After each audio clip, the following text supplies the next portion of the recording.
నమస్తే, welcome to our channel. నేను మీ Shalini. Social మీడియాని కట్టడి చేయడానికి ఒక టాస్క్ ఫోర్స్ పెడుతుంది కూటమి ప్రభుత్వం.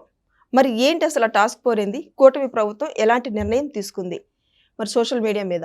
దీని మీదే పూర్తిగా విశ్లేషించడానికి మన దగ్గర స్టూడియోలో ఉన్నారు ప్రముఖ రాజకీయ సామాజిక విశ్లేషకులు సీనియర్ జర్నలిస్ట్ సిఎస్ రావు గారు ఉన్నారు. వారిని అడిగే విషయాన్ని తెలుసుకునే ప్రయత్నం చేద్దాం. నమస్కారం సార్. నమస్తే. అసలు సోషల్ మీడియాని కట్టడి చేయడానికి ఒక టాస్క్ ఫోర్స్ పెడుతుంది కూటమి ప్రభుత్వం. మరి ఇప్పుడు ఎందుకు ఇలాంటి నిర్ణయం తీసుకుంది సోషల్ మీడియా మీద? దీని మీద మీ స్పందన ఏంటి సార్? ఇప్పుడు ఈ నిర్ణయం తీసుకోవడానికి బలమైనటువంటి కారణం ఉంది. బలమైన కారణం లేకుండా ఏ ప్రభుత్వం అయినా కానీ ఒక కొత్త విభాగాన్ని ఏర్పాటు చేయడం కానీ లేదంటే చట్టాన్ని మార్చడం కానీ చెయ్యవు. ఇప్పుడు ఆంధ్రప్రదేశ్లో సోషల్ మీడియాని కట్టడి చేయడానికి ఒక టాస్క్ ఫోర్స్ అనేదాన్ని పెట్టాలి అని చెప్పి అనుకున్నాడు. జనరల్గా టాస్క్ ఫోర్స్ అంటే మనకు ఉంటాయి, పోలీసుల్లో టాస్క్ ఫోర్స్ అనేది ఉంటుంది. మొన్న జరిగినటువంటి లాకప్ డెత్ ఉంది కదా, కృష్ణలంక లాకప్ డెత్, ఇలా దాంట్లో కూడా అతన్ని తీసుకొచ్చింది టాస్క్ ఫోర్స్ సిబ్బందే కదా, ఎక్కడి నుంచి మార్కాపురం నుంచి తీసుకొచ్చింది. సో అలాగే పోలీస్ విభాగంలో టాస్క్ ఫోర్స్లు అనేది ఉంటాయి, టాస్క్ ఫోర్స్ టీమ్స్ ఉంటాయి. కానీ ప్రత్యేకంగా సోషల్ మీడియాకి ఒక టాస్క్ ఫోర్స్ పెట్టాలి అనేటువంటి ఒక నిర్ణయం తీసుకోవాలి అనేది క్యాబినెట్లో నిర్ణయించుకున్నారు ఆంధ్రప్రదేశ్ ప్రభుత్వం. పైగా ఆంధ్రప్రదేశ్ ముఖ్యమంత్రి చంద్రబాబు నాయుడు గారు కూడా చెప్తున్నారు టాస్క్ ఫోర్స్ పెట్టాలి అని. ఎందుకు పెట్టాల్సి వస్తుంది, ఎందుకు అంత తీవ్రంగా స్పందించాల్సి వస్తుంది అని అంటే, ఇప్పుడు టోటల్గా తెలుగు రాష్ట్రాల్లో తీసుకున్నాం, మిగతా రాష్ట్రాలను పక్కన పెట్టి మిగతా రాష్ట్రాలు కూడా అదే పరిస్థితి ఉంది ఇంచుమించుగా. తమిళనాడు అలాంటి చోట ఏ పార్టీకి ఆ పార్టీకి ఛానల్స్, టీవీలు, పేపర్లు ఉన్నాయి, మీడియా హౌసెస్ ఉన్నాయి. కొన్నేమో స్వతంత్రంగా ఉన్నట్టు కనిపించినప్పటికీ ఏదో ఒక పార్టీకి డైరెక్ట్గానో ఇండైరెక్ట్గానో అలైడ్ అయ్యి ఉంటున్నాయి. సో ఇలాంటి పరిస్థితుల్లో ఇప్పుడు వాళ్ళు ఏం చేస్తారు, ప్రభుత్వానికి వ్యతిరేకంగా లేదంటే ప్రభుత్వం చేసేటువంటి ప్రజా వ్యతిరేక విధానాలని ఎండగట్టడంతో పాటు వీళ్ళు ఏం చేస్తున్నారు, వ్యక్తిత్వ హననం అనేది చేస్తున్నారు, వ్యక్తిత్వ హననం చేస్తున్నారు. అలాగే గాసిప్స్ని క్రియేట్ చేస్తున్నారు. దాంతోపాటు మత విద్వేషాలని, ప్రాంతీయ విద్వేషాలని, కుల విద్వేషాలని లేపేటువంటి ప్రయత్నం చేస్తూ కొన్ని ప్రయత్నాలు జరుగుతూ ఉన్నాయి. ఈ మధ్యకాలంలో జరిగినటువంటి సంఘటనలు మనం తీసుకుంటే కనుక స్లీపర్ సెల్స్ లాగా కొంతమంది ఏర్పడ్డారు అనేది ఆంధ్రప్రదేశ్ గవర్నమెంట్ ఇంటెలిజెన్స్ దగ్గర ఉన్నటువంటి ఒక రిపోర్ట్గా చెప్తూ ఉన్నారు. ఆ స్లీపర్ సెల్స్ ఎక్కడున్నాయి?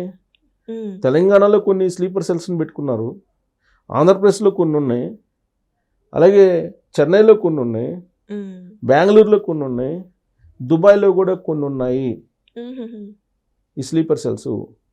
ఈ స్లీపర్ సెల్స్ ద్వారా ఇప్పుడున్నటువంటి కూటమి ప్రభుత్వం మీద, కూటమి ప్రభుత్వంలో ఉండేటువంటి లీడర్ల మీద, ఆ లీడర్ల కుటుంబ సభ్యుల మీద వ్యక్తిత్వ హననం లేదంటే పర్సనల్ డ్యామేజ్ చేస్తూ వీళ్ళు అన్రెస్ట్ క్రియేట్ చేస్తున్నారు రాష్ట్రంలో అనేటువంటి భావనకి ఆంధ్రప్రదేశ్ ప్రభుత్వం వచ్చింది. ఇప్పుడు మనకు ప్రత్యక్షంగా ఇప్పుడు ఉండేటువంటి విపక్ష పార్టీ వైఎస్ఆర్ కాంగ్రెస్ పార్టీ, ఆ పార్టీకి ఆల్రెడీ ఛానల్ ఉంది, పేపర్ ఉంది కదా, సోషల్ మీడియా వింగ్స్ ఉన్నాయి. ఈ సోషల్ మీడియా వింగ్స్కి మళ్ళీ ఇక్కడ బీఆర్ఎస్ పార్టీకి సంబంధించినటువంటి వాళ్ళ సపోర్ట్ ఉంది. ఈ రెండు పార్టీలు కలిసి ఈ సోషల్ మీడియాలో కొంతమంది స్లీపర్ సెల్స్ని అక్కడక్కడ పెట్టి ఉన్నారు. అసలు అమెరికాలో కొన్ని, లండన్లో కొన్ని ఇలా కూడా ఉన్నాయని చెప్పి కూడా అంటున్నారు. అది ఇప్పుడు ఆంధ్రప్రదేశ్ ప్రభుత్వం ఇంటెలిజెన్స్ కాన్సన్ట్రేషన్ చేసి టాస్క్ ఫోర్స్ ఎందుకు పెడుతున్నారంటే దీని మీదనే వాచ్ చేయడానికి. వాచ్ డాగ్ అంటారు కదా, మీడియా వాచ్ డాగ్ అని అంటారు పదం, వాచ్ డాగ్ అనేది. సో అలానే టాస్క్ ఫోర్స్ను వాచ్ డాగ్ లాగా పెడుతున్నారు. అయితే ఈ టాస్క్ ఫోర్స్లో ఎవరెవరిని ఎలాంటి వాళ్ళని నియమించాలి అనేది ఒక గైడెన్స్ ఇచ్చారు చంద్రబాబు నాయుడు గారు. ఎలాంటి వాళ్ళని అంటే సైబర్కి సంబంధించినటువంటి అనుభవం, సైబర్ టెక్నాలజీలో అనుభవం ఉన్నటువంటి వాళ్ళు, అలాంటి వాళ్ళని పికప్ చేసి వాళ్ళని టాస్క్ ఫోర్స్ కింద పెట్టాలి అని చెప్పి నిర్ణయించుకున్నారు.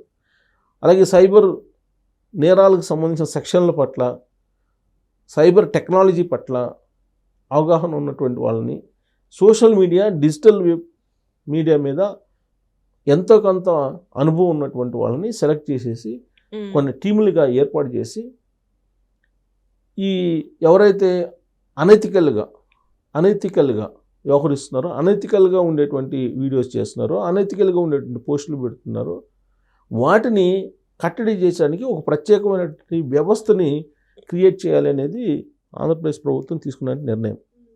సరే, దీన్ని కొంతమంది మీడియా స్వేచ్ఛను హరించడానికి ప్రభుత్వం ప్రయత్నం చేస్తుంది అని చెప్పి అంటున్నటువంటి వాళ్ళు అధికారంలో ఉన్నప్పుడు ఏం చేశారు? వాళ్ళు చేసింది కూడా ఇదే కదా. వాళ్ళు చేసింది ఇంకా దారుణం, ఇది కాదు, ఇంకా దారుణం చేశారు. అనుచితంగా మాట్లాడకపోయినా, బూతులు వాడకపోయినా, సబ్జెక్ట్ మీద మాట్లాడినా కానీ జర్నలిస్టులను తీసుకెళ్లారు. ఆ రోజున జర్నలిస్టుల మీద కేసులు పెట్టారు. ఆ రోజున జగన్మోహన్ రెడ్డి గారి మీద ఒక వీడియో చేసినందుకు నా మీదనే కేసు పెట్టారు. నా మీదనే ఇవాళ కూడా కేసు ఉంది కదా. దాంట్లో ఏమి బూతులు వాడలేదు, ఉన్న విషయాన్ని చెప్పాము. ఆయన ఎమ్మెల్యేని పిలిచి మీ గ్రాఫ్ బాగలేదని చెప్పేసి అందరికి చెప్తున్నారు, సర్వే రిపోర్ట్స్ ఇస్తున్నారు అనే విషయాన్ని చెప్పాను. అది అన్ని పేపర్లో కూడా వచ్చింది. అయినా కానీ నా ఇంటికి పోలీసులను పంపించారు. దీంట్లో నేనేం బూత్ వాడలేదు, లేని విషయం చెప్పలేదు. దాన్ని సమాజంలో విద్వేషాలు రెచ్చగొట్టేలాగా ఇతను ప్రవర్తించాడని చెప్పి నాకు 41A నోటీస్ ఇచ్చేసి విచారణకి రమ్మని చెప్పి పిలిచారు. సరే, ఇప్పుడు కూడా ఆ కేసు నడుస్తుంది. అంటే ఆ రోజున అసలు ఏమీ లేకుండానే మీరు జర్నలిస్టులను ఇబ్బంది పెట్టారు, అరెస్టులు చేశారు. ఇవాళ ప్రభుత్వం ఏంటి? మీరు ప్రభుత్వంలో ఒకవేళ ఏదన్నా నిర్ణయాలు తప్పు ఉంటే మీరు విమర్శించండి, ప్రజా వ్యతిరేక విధానాలు ఉంటే విమర్శించండి, లేదు ప్రభుత్వం అమలు చేసిన పథకాల్లో లోపాలు ఉంటే విమర్శించండి. ప్రభుత్వం తీసుకున్నటువంటి ఏదైనా కొన్ని విధానపరమైన నిర్ణయాలు ఉంటే వాటిలో లోపాలు ఉంటే ఎత్తి చూపండి. కానీ వాటిల్ని మీరు ఎత్తి చూపేటప్పుడు లేదా అభ్యంతరం పెట్టేటప్పుడు సక్రమమైనటువంటి భాషను వాడండి, అలాంటి వాళ్ళ జోలికి మేము రాం అని చెప్పి ప్రభుత్వం చెప్తుంది. మేము టాస్క్ ఫోర్స్ ఎందుకు పెడుతున్నాము?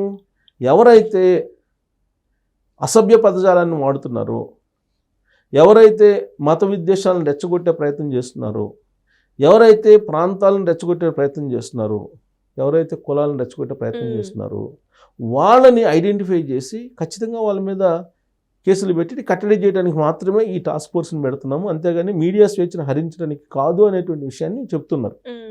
మరి ఇది అవసరమా కాదా అని అంటే, ఒక జర్నలిస్ట్గా ఇది అవసరమా అని అంటే, ఇది కరెక్ట్గా బోర్డర్ అంటే నిజంగా అలాంటి గాసిప్స్ లేపి నిజంగా అలాంటి అరాచకాలు చేస్తుంటే ఖచ్చితంగా చర్యలు తీసుకోవాల్సిందే. కానీ ఈ టాస్క్ ఫోర్స్ పెట్టేటువంటి టాస్క్ ఫోర్స్ రేపు మామూలుగా ఏదైనా అంశాలని కనుక తీసుకొని దాన్ని విశ్లేషించేటువంటి సందర్భంలో అది కూడా ప్రాంతీయ విద్వేషం అని చెప్పి దానికి ఆపాదించేసి కేసులు పెట్టే ఇబ్బందులు కూడా లేకపోలేదు. అక్కడ అభ్యంతరం పెట్టాలి అలాంటివి చేస్తే. కానీ అలా కాకుండా వ్యక్తిత్వ హననం చేస్తూ, ఇప్పుడు రావణ్ చేసింది ఏంటి? అదే కదా. రావణ్ సబ్జెక్ట్ మాట్లాడితే ఓకే, కానీ రావణ్ చేసింది ఏంటి? రావణ్ చేసింది నీకు అసభ్య పదజాలను వాడారు కదా. హిందూ మతాన్ని రెచ్చగొట్టేలా మాట్లాడారు, హిందూ మతాన్ని విమర్శించారు, శ్రీరాముడిని అసభ్యంగా మాట్లాడారు, సీతని అసభ్యంగా మాట్లాడారు, ద్రౌపదిని అసభ్యంగా మాట్లాడారు. ఉన్నటువంటి పుడిపటి నాలెడ్జ్ తోటి ఇష్టానుసారం మాట్లాడితే అది కరెక్ట్ కాదు. మీకు ఏదైనా స్పెసిఫిక్గా మీరు అనుకున్నది ఏదైనా తప్పు జరుగుతుంది, సమాజానికి నష్టం జరుగుతుంది దీనివల్ల అనుకున్నప్పుడు దాన్ని ప్రజెంట్ చేసేటువంటి పద్ధతి ఉంటుంది. ఆ పద్ధతిలో మీరు ప్రజెంట్ చేయొచ్చు, చేస్తే అభ్యంతరం ఏం లేదు. ఈ టాస్క్ ఫోర్స్లు వీళ్ళని ఏం చేయలేరు. అలా కాకుండా మీరు హిడెన్ ఎజెండా తోటి స్లీపర్ సెల్స్గా ఒక పార్టీకి ఉండి అక్కడి నుంచి పెద్ద ఎత్తున ప్యాకేజీలు తీసుకుంటూ మీరు కనుక రెచ్చగొట్టేటువంటి ప్రయత్నం చేస్తే మాత్రం ఈ టాస్క్ ఫోర్సు మిమ్మల్ని అరెస్ట్ చేసి కేసులు పెట్టి అరెస్ట్ చేసి లోపలేస్తుంది అనేటువంటి సంకేతాలను అయితే ఇచ్చారు.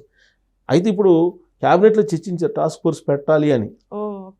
సోషల్ మీడియా విభాగాన్ని కట్టడి చేయడానికి సోషల్ మీడియా విభాగాన్ని పెట్టాలి, టాస్క్ ఫోర్స్ దాన్ని పెట్టాలి అని చెప్పి నిర్ణయించుకున్నారు. కాకపోతే అది ఇంకా కార్యరూపంలో రాలా. కార్యరూపంలోకి వస్తే గనక ఎలా ఉంటుంది అనే దాని మీద ఇప్పుడు చర్చ జరుగుతుంది. అది కార్యరూపంలోకి వస్తే ఇప్పుడు ఏ వీడియో చేస్తే ఏమవుతుంది అనేటువంటి ఒక సందేహం అయితే జర్నలిస్టులకు ఉంటుంది తెలిసిపోతుంది. అవును. ఉంటుంది ఉంటుంది. జర్నలిస్టులకి. ఎందుకంటే అంటే నిజమైన జర్నలిస్టులకి అయితే ఉండదు. ఒక విధానపరమైన ఇప్పుడు అమరావతి ఉంది, అమరావతి రాజధాని గురించి భిన్నాభిప్రాయాలు వ్యక్తం చేయొచ్చు.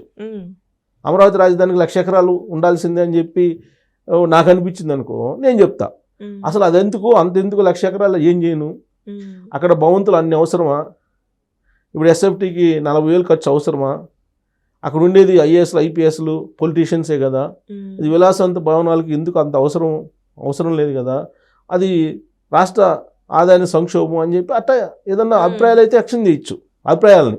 కానీ ఆ అభిప్రాయాలు వ్యక్తం చేసేటప్పుడు మీరు కనుక అసభ్య పదజాలం వాడితే, ఇప్పుడు చాలామంది ఏం చేస్తారు, చంద్రబాబు నాయుడు అని మొదలు పెట్టేసి ఇంకా ఆయన వ్యక్తిత్వంగా హననం చేస్తుంటారు. అది కరెక్ట్ కాదు. విధానపరమైనటువంటి అంశాలు ఉంటాయి, వాటి మీద మీరు మీ అభిప్రాయాలను స్వేచ్ఛగా వ్యక్తం చేయొచ్చు అని చెప్పి ప్రభుత్వం చెప్తుంది.